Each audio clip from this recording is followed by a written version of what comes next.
The Word of God is alive and powerful, sharper than any two-edged sword, piercing even to the dividing asunder of the soul and the spirit, and of the joints and the marrow, and is a critic of thoughts and intents of the heart. All Scripture is God-breathed and is profitable for doctrine, for reproof, for correction, for instruction in righteousness, that the man of God may be mature, thoroughly furnished unto all good works. Study to show thyself approved unto God, a workman that needeth not to be ashamed, rightly dividing the word of truth. Preach the word, be ready in season and out of season. Reprove, rebuke, exhort with great patience and instruction, for the time will come when they will not endure sound doctrine, but wanting to have their ears tickled, they will accumulate for themselves teachers in accordance to their own desires, and will turn away their ears from the truth, and will turn aside to myths. For I am not ashamed of the gospel of Christ, for it is the power of God unto salvation to every one that believeth, to the Jew first, and also to the Greek. For therein is the righteousness of God revealed from faith to faith, as it is written, the just shall live by faith. Your word is a lamp unto my feet, and a light unto my path. And the gospel must first be preached to all the nations. Behold, the days come, saith the Lord God, that I will send a famine in the land, not a famine of bread, nor a thirst for water, but of hearing the words of the Lord. My son, do not forget my teaching, but let your heart keep my commandments. For length of days and years of life and peace they will add to you. How happy are those who hear the word of God and obey it. But be ye doers of the word and not hearers only, deceiving yourselves. Sa dili pa kita magpadayon sa pagtuon sa pulong sa Dios nining adlaw. Unas tanan mag-andam ta sa tungkol galingon pinagi sa kumpisal sa atong mga sala. Sala ba sa nauna, sala ba sa dila, sala ba sa buhat, kini mahimong babag sa atong pagtuon sa pulong sa Dios busa ato kining admitihon, ato kining ang kunon nga nabuhat. Ginamit ang prinsipyo diha sa 1 John 1:9 nga nagaingon sa in English, if we confess our sins, God is faithful and just to forgive us our sins and to cleanse us from all unrighteousness. Alang kanimo higala nga wala pay kaluwasan, giawhag ka, gidapit ka. Nga imong gamiton ka na imong kaugalingong kabubuton, your volition. Sa pagtuo kang Ginoong Hesukristo, ingon nga imong personal nga manluwas, aron ika maluwas. Acts 16:31 says, believe on the Lord Jesus Christ, and thou shalt be saved. Busa sa hilom, magandam ta itong kaugalingon.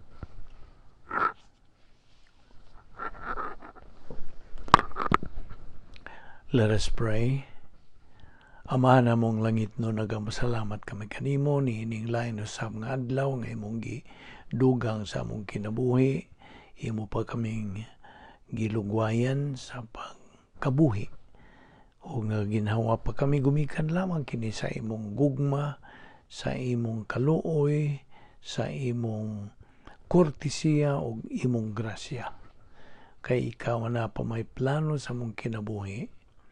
Musa aniya kami o Diyos, ubos sa among tutok gayud sa imong igatudlo ka namon ning adlaw. Dili kami makasabot nini kundili, pinaagi lamang sa pagpuno ka namo sa Espiritu Santo. Nining adlaw, bani kami o Diyos sa among pagpadayon sa pagtuon sa imong pulong, lamdagi kami.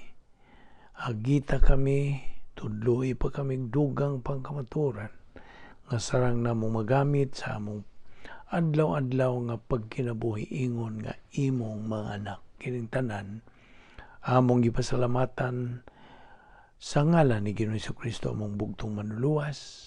Amen. Okay, maayong adlaw kaninyong tanan, mga higala, mga suki, mga igsoong diyan ni Kristo. Aniya na sa kita nagapadayon sa atong adlaw-adlaw nga pagtuon sa pulong sa Dios. Bible study through the YouTube ubos sa Balbido Evangelistic Ministry.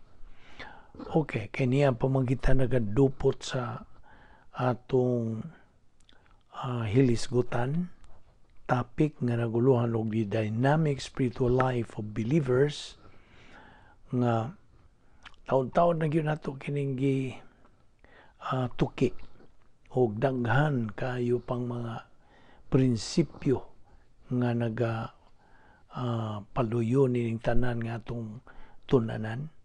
Busa karon atong ipadayon ang atong gibiyaan nga mga gisgutan sa kagahapon ug karon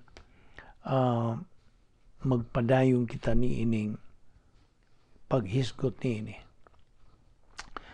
Okay, ato namang gi-establisar ang prinsipyo nga ang Kristohanong pagkinabuhi usa ka matang sa panghunahuna. The Christian life is a mental attitude life. Now, kung imong gamiton ang imong mga tawhanon, kalibutanon nga pamaagi sa pagsulban sa imong mga suliran, it is not 100% certainty. Human efforts cannot assure 100% certainty. Only 100% confidence in God through His Word assures certainty without any doubt. Nga way pagduwa-duwa. Hinumdumi, kining prinsipyo kumalikon. It's all again in our mental attitude. Every believer gihatagan sa Dios sa napulo ka mga paagi sa pagsulban sa mga suliran, God's 10 problem-solving devices, ug kini available every moment of his life. 7 days a week, 24 hours a day, 365 days a year. Available kini every moment of our life as believers. O kining napo ka mga paagis pagsulban sa mga suliran should circulate na karong panahon na nga taon-taon natang nagatuon nini, should circulate in the stream of consciousness nimo nga magtotoo nga it's presumed nga nagatuyok-tuyok na kining mga pulong sa Dios nga itong gipangtun-an, apil nining 10 problem-solving devices, nagatuyok-tuyok na kini sa imong panimuot. It is now circulating in the stream of your consciousness. Kay, ato na pong malikong katong prinsipyo, the rate of learning must exceed the rate of forgetting.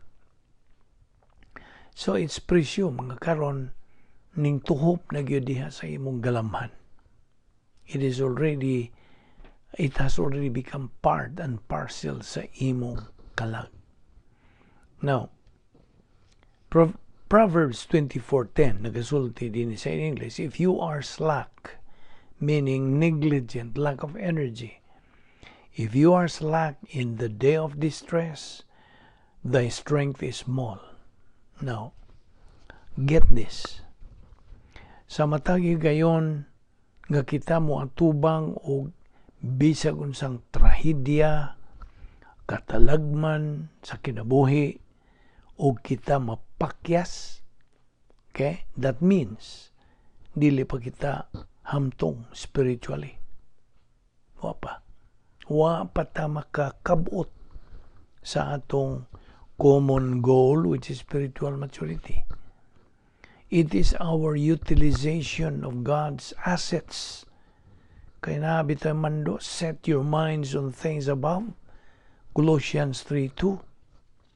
Now, ang pagkakontento sa usa ka magtotoo is all in the right lobe, na sa tuong bahin sa iyang pangunauna diya sa iyang kalag.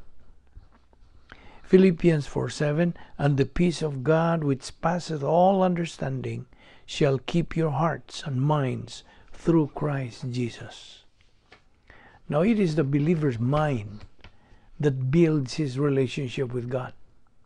Nagyod sa imong panghuna-huna. Maunay nagatukod sa imong relasyon, tinaw sa imong relasyon ngadto sa Dios. Ayaw gyud kalimti nga ang Christian way of life is a mental attitude life. Mo ning atong gibalik-balik ni isubli hangtod nga di na gyud na nimo makalimtan. Now, kung wa ka ni ining kalinaw under pressure, if you don't have this peace under pressure, there's something wrong in your mental attitude. Where can we get or learn our strength? Of course, from our weakness, di ba? Gikan sa itong kaluyahon. Now, ang consistent, malahutayon, mapadinayunon nga post-salvation epistemological rehabilitation, mao ang atong gikinahanglan to have to discern our weakness. Aron atong mamatikdan ang atong mga kaluyahon. Kay wa may magtotoo ang makatipig. No believer can hide his mental attitude. Wala. Ang Diyos nakakita niini very clearly, like an open book. Okay? Although God allows us to think what we want to think, He holds us responsible, answerable and accountable for what we think. Di ba ito na po ning ituki, bahin ini? Kita rin manubag sa atong atong huna-hunaon. Kita rin manubag. Huna-hunaon o paghimo o desisyon. Ang huna-huna ni Kristo is what God wants us to have. Aron sa ingon niya na atong mapanag-iya, atong mabatunan ang kalinaw, ang pagsalig, ang kalig-on, ug ang tranquility. Maura kini ang pagi nga atong mapanag-iya o maangkon kini atong gipangisugutan nga kalinaw, pagsalig, atong kalig-on. Okay? Pinagi sa pagtuon sa huna-huna ni Kristo lagi. No, nang ato ning sa pagsulti nito ni automatic nga gamit pulong nga lagi. Kini kung lagi mura mo guna og emphasis, di ba? So sa ordinary na tong mga istorya magamit gyud na. Pandi man tang kalikay nining sa atong paghisgot nining bahina, labi na kay ang atong paagi nini mao inculcation man. Pagsil-sil gyud. Mao na nga kamo nalay mo mag-igo nga makalitok kita ngonyana nga mao lagi. Okay. Okay, ang 2 Timoteo 1:7 nagaingon kini sa English. For God has not given us a spirit of fear, but power and love and a sound mind. Okay? By the way, ang subject din mao ang kalig-on sa atong pangunauna, stability of mind. It is the direct result of peace, tranquil mind. Okay? Now, stability, ang kalig-on, kini is judged by the status of the believer's reaction to circumstances. Kung ang iyang panghuna-huna, puno kini sa metabolized Bible doctrine, he will be mentally stable. Natural. Mentally, sa iyang pangunahuna, ligon siya. Magkabarog na siya siyang kaugalingon. Now, by the way, ayaw kalimti kining prinsipyo pod nga. Si Ginoong Jesucristo mo ay nagadlumala sa kasaysayan. Christ controls what? History. Nothing and nothing happens in this universe without the knowledge of the Lord Jesus Christ. Timan nina. If you are already inside, diha sa imong operational divine dynasty, unsa pa may mong kadlukan? And whom will you fear? Wala. Wa nagyug kay angay pang kahadlukan. Nyon, hinumdo ka ba? Sa panahon nga naa ka magapuyo diha sa imong residence, operational divine dynasty, ikaw, you are as good as God is good. Usana. You are filled by the Holy Spirit. You are now in fellowship with God. Nakakipagigambitay. You have kanang spiritual rapport sa Dios. Og ikaw tawgo na nga unsa invisible hero. Og ikaw, you are living beyond the gnosis. Now, gawas pa niya na, ang tulo ka major protections will take effect. Unsa ka to? Recall. Hinumdumi. Una nini is the guardian angel. Ikadua, ang encapsulation. O ang ikatulo, mo ang wall of fire. Okay? Mo ning tulo ka mga major protections nga mo ipikto diha kanimo sa diha nga ikaw anaa nagapuyo diha sa imong residence, the operational divine dynasty. So, akong balikon atong giingon nga kung anaa ka na sa sword diha sa divine dynasty, wa na kay angay kadlukan. What will you fear and whom will you fear? Wala. If God is with us, who can be against us? Bersikulo man na. No, kaya ang tinuod kong kaisog, true courage, is a result of confidence in God. Resulta na Resulta na sa imong pagsalig sa Dios. Ngano pa mang magsige pa magkabalaka, kahadlok, kahangawa. Fear and power are antithetical. Na kay power sa diha nga naka magpuyo diha sa operational divine dynasty. See? Okay, balik ta sa 2 Timoteo 1:7. For God has not given us a spirit of fear, but power and love and a sound mind. Well, kung hinumdumi gyud kanunay ang Lord's table, always remember this. Sa panahon sa Lord's table, lamisa sa Ginoo, ang tinapay kahulugan kini imong personal love for God the Father. Mo nay motivational virtue. Motivational, nagadasig nga bertud. Ang wine, ang bino, impersonal love for mankind.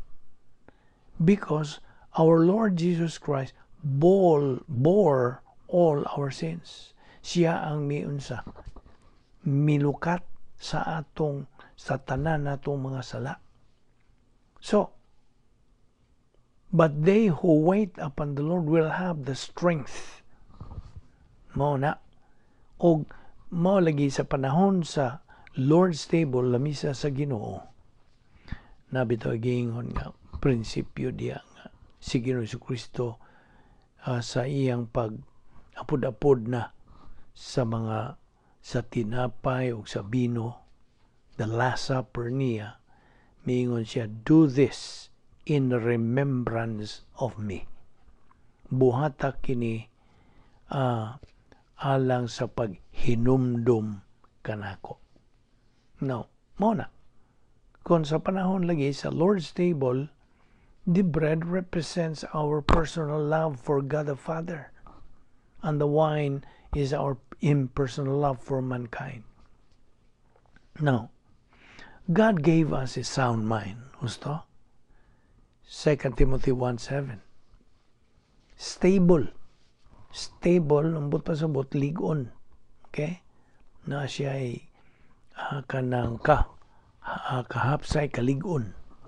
Now, ang true courage means sound judgment. This comes from Bible doctrine metabolized in a believer's soul, not from emotion.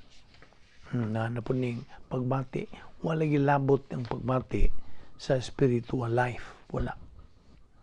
Now, example of true courage.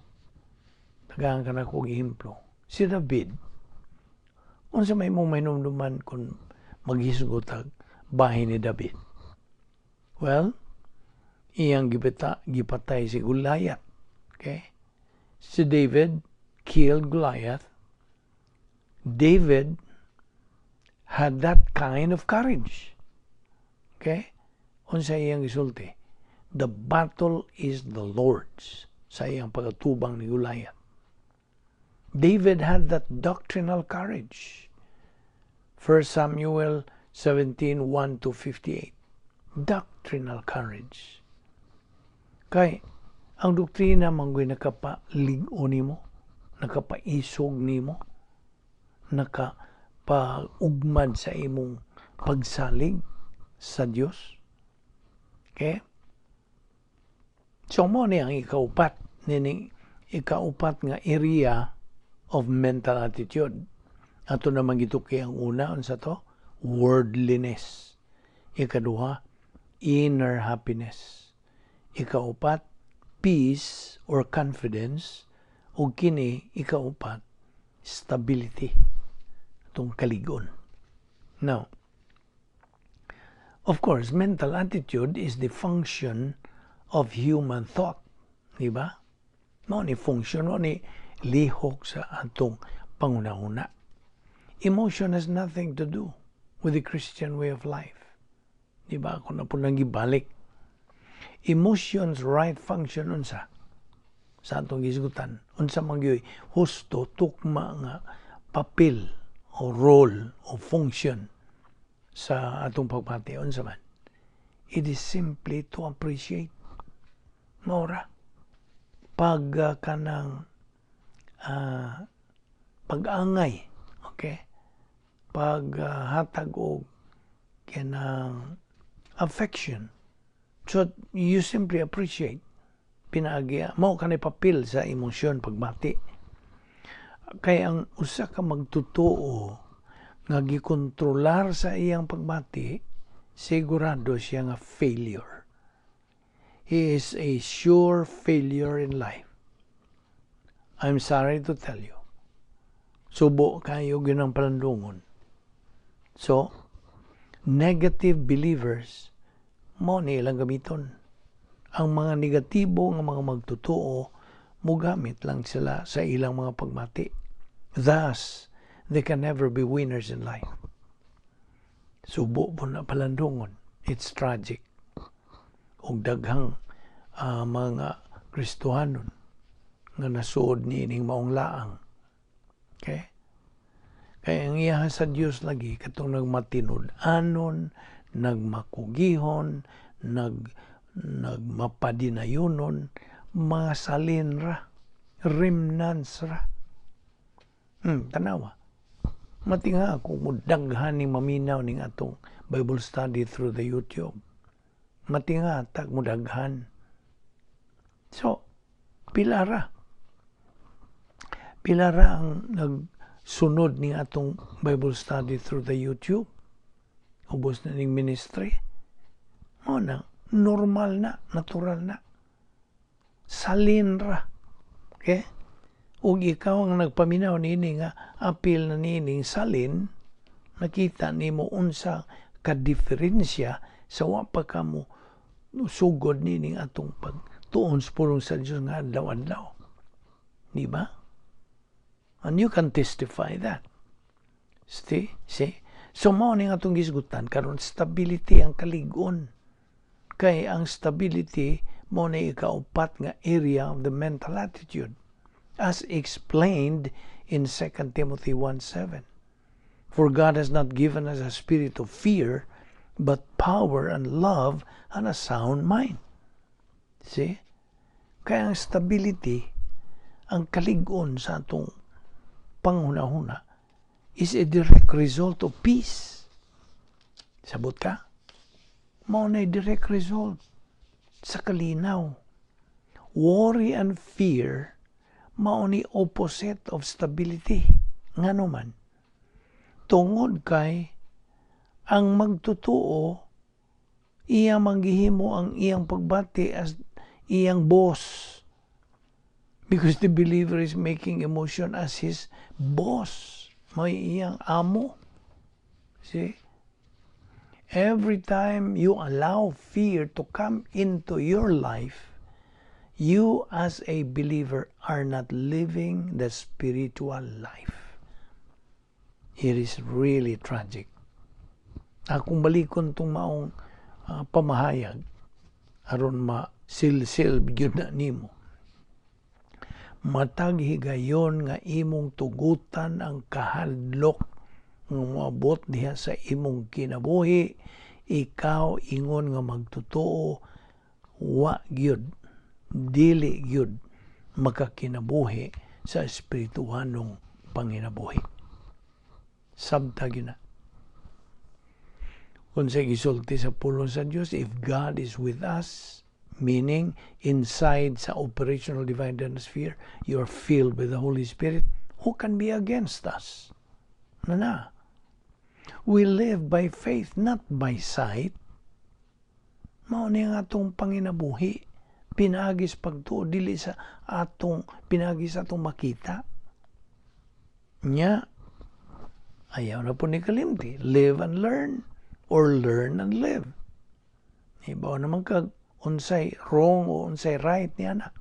The wrong way is live and then learn. Mo na wrong way. Kaya iya man as tao. But the right way is learn and then live. Now, balik na punta niya itong kahadlok, fear. Fear, like what the disciples experienced while they were in the boat uban ni Ginoong Jesucristo, mao kadto ang opposite of faith. Opposite kadtong ilang gihimo o ilang gibati. Kaya nanghadlok naman sila. Now, faith, unsay giingon sa Hebrews 11:1, faith is the evidence of things, the substance of things hoped for, and the evidence of things unseen. Remember, dunay duha ka matang sa mga magtutuo ning kalibutan. Duha ka matang, duha ka klase nga mga magtutuo. Mga pildiro who fear and worry, og ang mga winners who have faith. Pistis. Pistis kini mo ni Greek word sa faith, pagtuo. So, these two kinds of believers in the world, losers and winners. Losers are those who fear and worry. Winners, those who have faith. So, ang pagtuo is needed when we face any storms of life. Basta? Yes, pagtuo. Pagtuo ra gyud. Apan, ang usas mga hinungdanon ni mo nga Romans 10:17, faith cometh by hearing, and hearing by the word of God. Sama ni itong gihimo. You're hearing. See? Ma-develop nimo, maugmad nimo kanimong pagtuo sa dihang ikaw nagamalaw tayo, kanang masubayon o makugihon sa paubos ngadto sa otoridad nga mao ang Dios pinagi sa pagtuon siyang mga pulong. Inatong gihimo adlaw-adlaw. Kaya ato namang gyud gi-establishar ang prinsipyo nga ang pulong sa Dios mo atong kinabuhi. It's our life. It is more important, more precious than the food, physical food that we eat. Okay? Kaya mo man gyud ang tinuod yung kalanon sa atong kalag. Man does not live by bread alone, but by every word that proceeds from the mouth of God. Now, talking about courage, the protocol plan of God is a life of courage. The execution of the protocol plan of God is learning courage. Pinagi sa metabolized doctrine. Ang usa ka magtutuo, iya lamang mapanag-iya maangkon ang kining maong courage pinagi sa iyang pagtuon sa pulong sa Dios, sa protocol plan of God, and using the 10 problem-solving devices. Hinumdumi itong spiritual skills, no? Tulo ka spiritual skills. Una, rebound. Ikadua, spiritual momentum. Ikatulo, utilizing the problem-solving devices. Stability of mental attitude leads to what? What do you think? It leads to stable emotion. Stable. Ligon, usab ka ng imong pagbati. You see? Now, ayaw ka kanang sayop, ayaw saypa, ayaw lain nagsabot nga di ta mo tuog emosyon wa ta mo kanang we disregard ang emosyon. No, emotion is important. That is hinatag na sa Dios. Apan gihatag na sa Dios pinagi sa imong hustong paggamit niya na. You see, remember, there are believers who ask God, mo lagi, ang mga magtutuo ng mga negatibo, way pulong sa Diyos sa ilang kalag, wa sila magamit, nga sa panahon nga naanay mo hasmag nilang mga suliran, mga bisag ginagmay ra gani, moingon na dayon sila, why did God let this happen to me? Why me? Why now? Ora ba ginisagad ng mugawa sa ilang baba. Kung naanak sila yung mga suliran nga giatubang. When a believer asks this question, paminaw, sa diha ang magtutuo mangutana ni ini, that means he is not yet mature in the area of spiritual adulthood. Wala pa. Bata pag yun na tingali siya. Bata nga magtutuo. Unya, magsigil na siya pagkabata, magsigil siya inom o bibiron. You see? Sigil na siya sup-sup bibiron, bisan o tiguang na siya, kaya wa man siya magtubo. Wa man patubuan niyang iyang kalang. See? So, mauna, this indicates therefore, kini nagpaila nga kanang maong magtutuo nga mo, mangutana, why did God let this happen to me? Why me? Why now? Kana siya, wa pagyod makakabot sa spiritual adulthood. Wala pa. Okay? So, balik ko na po natin itong areas of mental attitude. Number 1, worldliness. Number 2, inner happiness. Number 3, peace or confidence. Number 4, stability. Ligon. Dili matarog. Okay? Kaya ang 2 Timoteo 1:7 nagaingon lagi, for God has not given us a spirit of fear, but power and love and a sound mind. Now, listen to this. If a believer fears, kung usa ka magtutuo, mahadlok, then he does not fulfill the plan of God. Dili, wa gyud siya kanang tuman magasunod sa plano sa Dios. By the way, where does fear come from?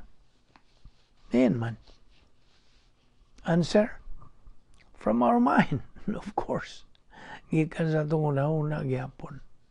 So, kung nausa ka magtotoo, nahibaw, nasayod, nakakaton sa pulong sa Dios o iya kining tuuhan og dawaton o iyang gamiton siyang kinabuhi, then fear flies away from that believer. Kasabot ka? Hawa gina mo, lupad na. Na. Mawag gina imong magkakadlok. Kung na kay pulong sa Dios, imong gituuhan, imong gikaturan, imong gituuhan, imong gidawat, imong gihangop, imong gigakos, o imong panag-iya giangkon, mo na, ngayon nang imo na nang magamit sa adlaw-adlaw nimong panginabuhi, o kanang imong kahadlok, fear flies away. Gikan nimo. Now, of course, fear and spirituality are mutually exclusive. Okay? Mutually exclusive sila. When we fear, we are not spiritual. Basta? When we are spiritual, we do not have fear. Maragod na. Mahimo na ilis-ilison o bali-balihon. Akong balikon, when we fear, sa dihang mahadlok ta, dili ta spiritual. Apan kung kita spiritual, di kita mahadlok. So, ingon nga mga magtotoo, let us not be surprised when testings come to our life. Di kita angay matinga o makurat. Okay?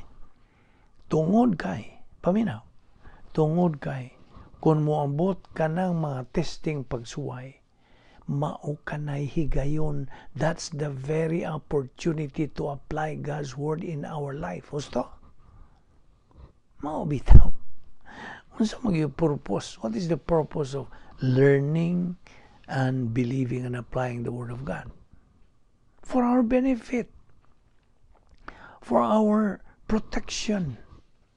For our, unsa? Mao bitaw nang unsa gisulti sa Salmo 119:105.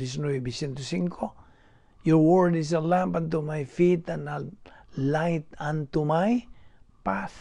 Na. So, kung naay mga pagsuway nga moabot sa atong kinabuhi, dawato na to na.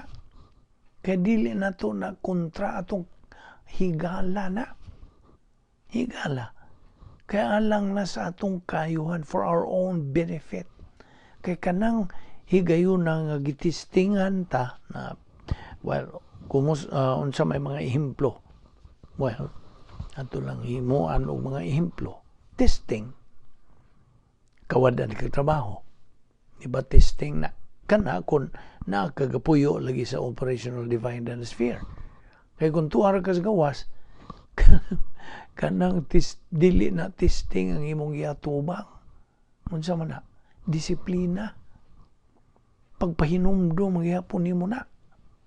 Pahinumduman kas Ginoo mo yung Ginoo. Oy anak, nganong naa naman kas gawas. Dili man na mo imong lugar nga puloy-anan. Tuarang operational divine sphere nganong naa man kas gawas. You see? So mao na nga kanang imong pag-antos nga imo karong gi sagubang dili na testing, disiplina na. Pagpanton nimo na. Okay? Kaya duha lagi ka klaseng pag-antos. Nainomdom ka? Ang unang pag-antos nga panalangin, blessing. Naon sa pasabot. Kung na kay giantos, paminaw, kung na kay giantos, unya, nakasusod sa operational divine sphere gapuyo, nakasusod, you are free from any sin. Okay? Tuwa ka sa protocol plan of God sa sod. You are as good as God is good. Lagi. Okay? Nanapod ng lagi. Okay. So tuwa ka sa sod, therefore, kung na ay pag-antos nga imong atubang, kanang pag-antos sa panalangin. Panalangin. Testing man na. That's the time, the very opportunity nga imong gamiton ng pulong sa Dios sa imong kinabuhi. Kasabot ka? So, we can see here that a believer who has no Bible doctrine, why pulong sa Dios, cannot live and execute the protocol plan of God. He just cannot. Dili yun. Imposible. I hope na klaro ni mo ni, fellow believer, na nagpaminaw ni ini. Dili yun. Bisag unsaon ni mo, di ka maka-execute, dili ka makatuman sa protocol nga plano sa Dios sa imong kinabuhi kung wa kay pulong sa Dios diya sa imong kalag. What therefore is the advantage of a believer who has Bible doctrine? Metabolized. Tubag, naa siya sound mind, he is consistent, he is rational, he is strong, stable in life. Again, tungod kay ana siya metabolized Bible doctrine. Kaya ang imong kaisog nagaagad sa imong mental attitude. Osto? Salmo 112, versikulo 7 o 8. He will have no fear of evil. His heart is steadfast, trusting in the Lord. His heart is secure. Now, ngano man nga, why is it in his heart? Ngano man? Ang tubag? Because that's where we find metabolized Bible doctrine circulating in the stream of consciousness. No, na. Again, emotions function in life is as a what? A responder, not an initiator. Okay? It is the mind that is the initiator, not the emotion. Now, you can enjoy emotion. Sa kung gingon mo nga dili ta against sa emotion sa itong pagbati. Nindot ng pagbati, oy. If it is used properly, according to God's will, according sa iyang paagi, sa iyang protocol. So you can enjoy, we can enjoy emotion once we reach the area of spiritual adulthood. But again, emotion has nothing to do with our spiritual life. Nothing. You still are content with whatever you have in life, be it prosperity or poverty. Maadunahan ba o kapobrehon ba? That's contentment. Capacity in life. Katakos sa pagkinabuhi. Ang imong emotion responds to your mental attitude and not to the circumstances of life. Ngano? Tungod sa imong capacity. Tungod sa imong katakos. Kay you are now developing your personal sense of destiny. Thus, you now start to live in the light of eternity. Mao nang nagkanam ka nindot, ka meaningful, ka purposeful sa imong kinabuhi. Kay ang 2 Korinto 8:12 nagaingon, for if there is first a willing mind, it is accepted according to that a man hath, and not according to that he hath not. Masipot pasabot ini. This means that if a believer is willing to give, although he has nothing to give, that is accepted by God. It is what goes on in our right lobe. Ako ang taga-agimplo. Panglitan. Kaya kinit, mura man tag-insod na po dili. Insod tag mahitungo sa doktrina sa paghatag, the doctrine of giving. Now, ang tinuod, ang matuod nga biblical giving is a mental attitude. Mao ba totoong ingon nimo nga kini nagpasabot kini maong bersikulo 2 Korinto 8:12 kini nagpasabot nga ang kung ang usa ka magtutuo kanang andam siya, willing siya mohatag bisag wa siya ikahatag, kana dawaton sa Dios. Mao nay dawaton sa Dios. Kay it is what goes on sa iyang mental attitude, sa right lobe sa iyang panguna-una. Panglitan, panahon sa kanang offering, okay? Ang imong feeling diri sa ilaw, kahatagon ka. Panwa kay ikahatag. Wa kay ikahatag. Kadtong imong attitude nga kahatagon mo to'y labaw pa sa hatag. Kasabot ka? That is acceptable by God. Kay lagi, it is what goes on in our right lobe. Now, diyan sa 1 Corinthians 16:2, upon the first day of the week, Sunday, let each one of you put aside a sum of money in keeping with his income, saving it up, so that when I come, no collections will have to be made. Now, si Pablo may nagsulti nini. Si Pablo din nagpasabot. He means to say this, before I come to your congregation on Sunday, have what you collect ready to give to the ministry for its service.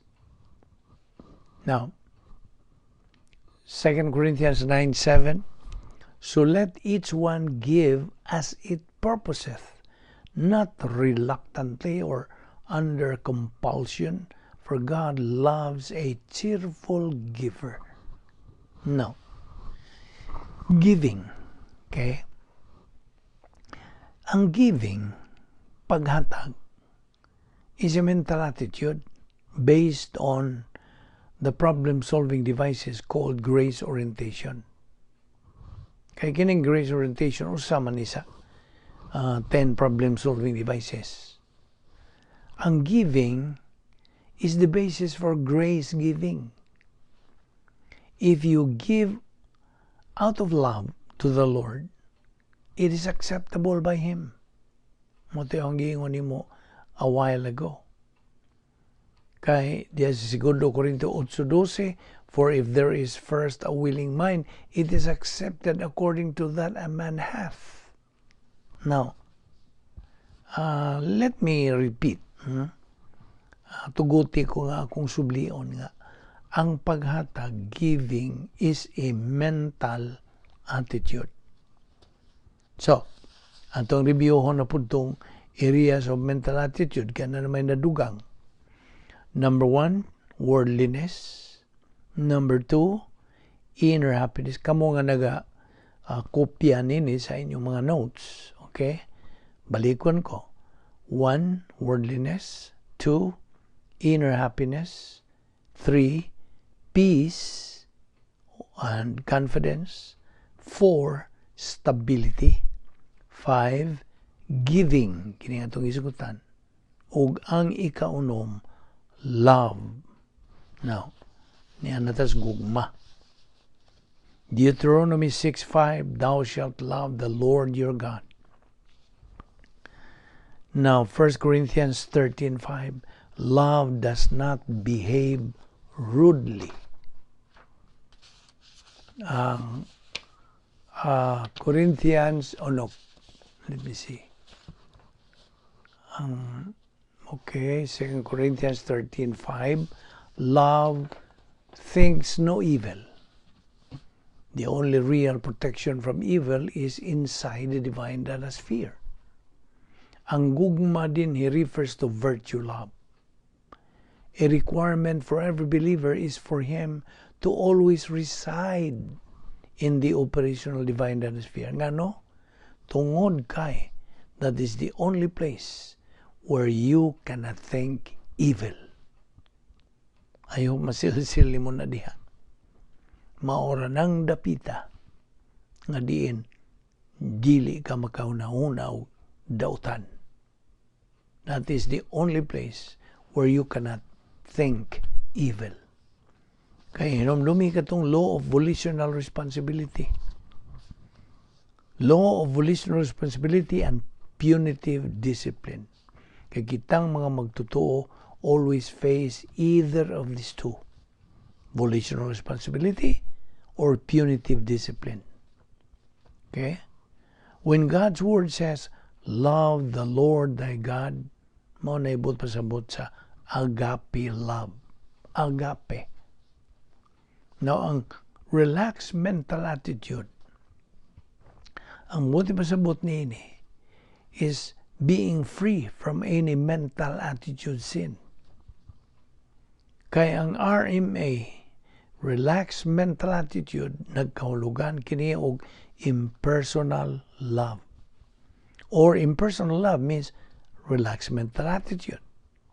Kaya ang agape is a relaxed mental attitude. Now, 2 Corinthians 10, nga dissertation, what really is a mental attitude? Verse 1, now I, Paul, myself, am pleading with you by the meekness and gentleness of Christ, who in presence am base among you, but being absent am bold toward you. Dias Galatia 5:22-23, naghisgot ka na og meekness, gentleness of mind. Og gentleness, that is graciousness.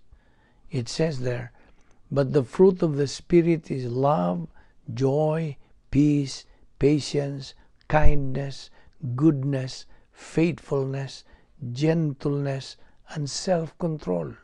Against such things there is no law. Mao na ang buot ipasabot.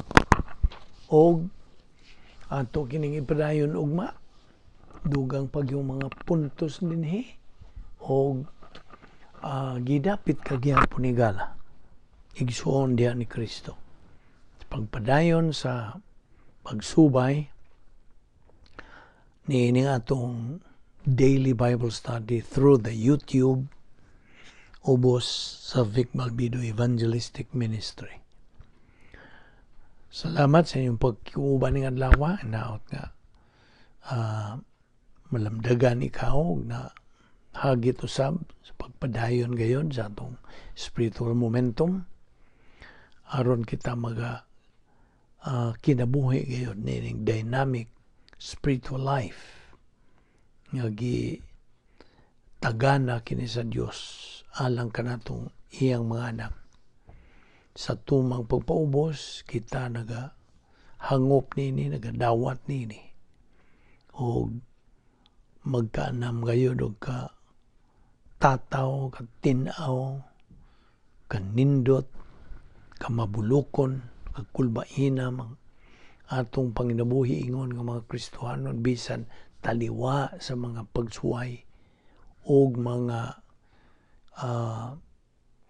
katalagman ba, be it in prosperity or in poverty, kita makaangkon niya ng katakos sa atong pagpadayon sa pagtuon sa pulong sa Dios. So, magampo ta. Ama na mga Diyos, nagkapasalamat kami kanimo, ninihigayon ng imong ihatag ka na mo, Diyos, sa pagpadayon, sa pagtuon sa imong pulong. Salamat sa imong pagpatinaw ka na mong dugang pag yung mga points of doctrine nga sarang namong ikadugang sa amo ng nakatunan ug na pundo na sa among salabutan ug sa among galamhan, sa among galag, right lobe of our mentality of our soul. Ubani kami o Diyos, sa among pagbugbuwag ng adlaw, ilikay kami sa mga kabilinggan, dada kami pagbalik, nining dapitaron, magkapadayon kami o Diyos sa among spiritual momentum, pagsibog sa unahan, pagpadayon sa pagtuon sa imong balaang pulong. Imo man kini ang among kinabuhi, ingon nga imong mga anak. Kining tanan among ipasalamatan sa ngalan ni Ginoong Hesukristo. Amen.